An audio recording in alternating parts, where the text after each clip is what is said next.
Kažite nam, gospodine Đilas, šta se desilo pre 6 meseci? Pre 6 meseci, na najlažnijim, najpokradenijim izborima u istoriji Srbije, kada su stotinama hiljada listića dopunjene kutije lopatama su ubacivali.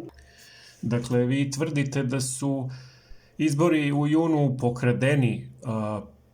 Gospodine Đilas, OEBS je dao sasvim pozitivan izveštaj tih izbora. Kako to komentarišete?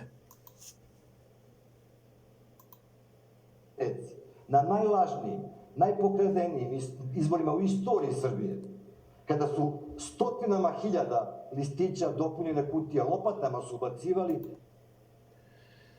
Pa, jasno mi je da. Ali, gospodine Đilas, vi na tim izborima niste učestvovali. Tvrdite da su ti izbori pokradeni. Dakle, deo opozicije koju vi predvodite nije učestvovao. Pa, koga je to SNS pokrao? Samog sebe? Molim vas da nam to objasnite. Na najlažnijim, najpokradenijim izborima u istoriji Srbije, kada su stotinama hiljada listića dopunjene kutije lopatama su ubacivali, taj isti SNS.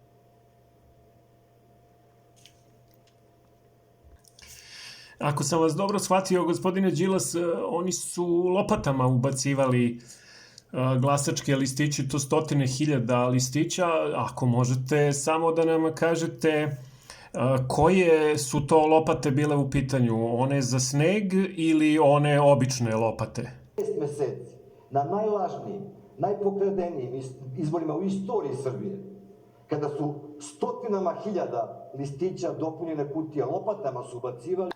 Ali, gospodine Đilas, i svi domaći posmatrači su konstatovali da su ovi izbori bili regularni u junu 2020. Kako to komentarišete?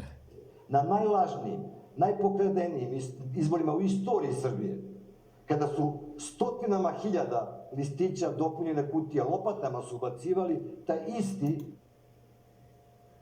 Pa, gospodine Đilas, nikako nisam ubeđen, a u činjenicu da tvrdite da je 100.000 listića i stotine hiljada listića da je ubačeno u kutije, a da to niko nije video. Podsetio bih vas da su na izborima učestvovale i neke opozicione stranke poput DJB, PSG, DSS, SRS i niko od njih, njihovi posmatrači na biračkim mestima, niko od njih nije primetio, pored ni stranih, ni domaćih posmatrača, niko nije primetio da je ubačeno stotine hiljada glasačkih listića. Kako to komentarišete?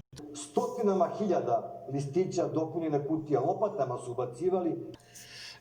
Dobro, gospodine Đilas, vidim da me molite da vas ostavim na miru, samo da vam postavim jedno poslednje pitanje. Kako komentarišete rad Agencija za istraživanje javnog mnjenja i Srpske napredne stranke? Hvala vam. I što oni, naravno, zajedno s ovim agencijama vrlo sračunato i pametno rade. Hvala vam, gospodine Đilas.